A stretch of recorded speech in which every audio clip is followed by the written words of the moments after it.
Assalamualaikum warahmatullahi wabarakatuh. Kami dari kelompok 4 ingin mempresentasikan hasil diskusi kami tentang isu dan masalah sosial budaya dalam pembelajaran IPS SD. Sebelumnya, izinkan kami memperkenalkan anggota kelompok kami. Anggota kelompok kami adalah sebagai berikut.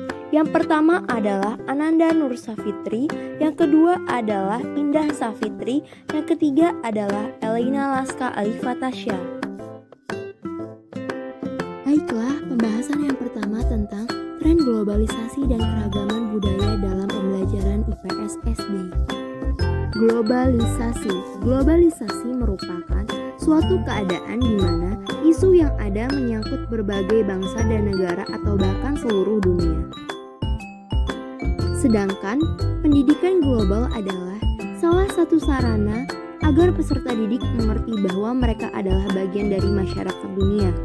Sebagai warga negara yang baik, maka harus bisa menjadi warga dunia yang baik pula.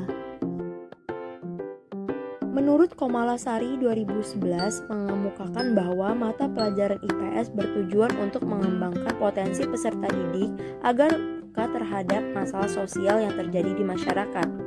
Memiliki sikap mental positif terhadap perbaikan segala ketimpangan yang terjadi dan terampil dalam mengatasi setiap masalah yang terjadi di kehidupan sehari-hari. Dengan mempelajari mata pelajaran IPS, peserta didik mengembangkan pengetahuan, keterampilan, dan nilai serta pikir kritis yang memungkinkan mereka dapat menjadi warga negara yang berpartisipasi aktif dalam masyarakat yang demokratis. Untuk itu, pembelajaran IPS di sekolah seyogyanya mengacu pada format, keterpaduan, dan kesejajaran dengan isu-isu sosial aktual yang ada dan berkembang di masyarakat, seperti atraksi moral kebangsaan, krisis kepercayaan, masalah hak asasi manusia, masalah keadilan, pencemaran lingkungan, dan abrasi nilai-nilai budaya kebangsaan. Selanjutnya adalah keragaman budaya. Keragaman budaya dapat diartikan sebagai suatu keadaan di mana suatu masyarakat memiliki lebih dari satu perangkat, gagasan, tindakan, dan hasil karya. Di dalam masyarakat yang memiliki keanekaragaman budaya, timbul berbagai masalah dan isu-isu diantaranya adalah pembauran, prasangka, dan etnosentrisme. Selanjutnya adalah pembelajaran IPS dalam era globalisasi dan keragaman budaya.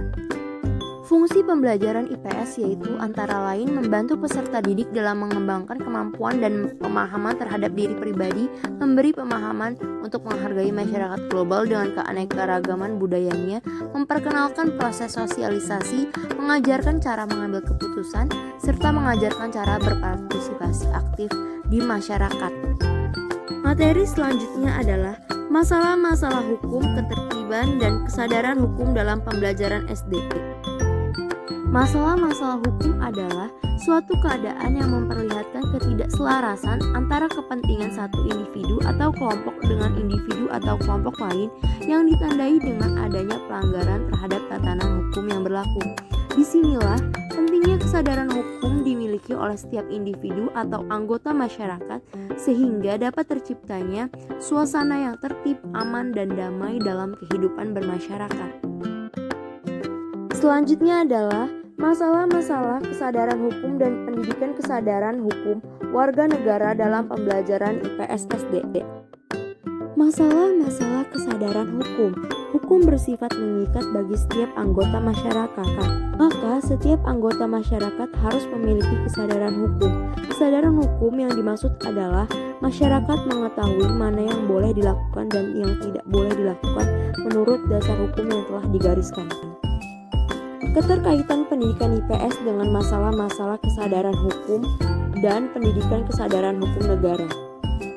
Ilmu-ilmu sosial dipolakan untuk menggambarkan human knowledge melalui penelitian, penemuan, eksperimen, dan sebagainya dengan materi dan permasalahan yang kompleks. IPS dipolakan untuk mencapai tujuan-tujuan instruksional dengan materi sesederhana mungkin, menarik, mudah dimengerti, dan mudah dipelajari. Pembahasan selanjutnya adalah pluralisme budaya dan keanekaragaman etnis dalam pendidikan IPS SD. keanekaragaman budaya sudah bisa diajarkan sejak sekolah dasar. Pelajaran IPS mendorong peserta didik untuk mengenali berbagai perbedaan di antara mereka, tanpa melupakan kesamaan yang dimilikinya. Proses pembaruan sering mengalami hambatan.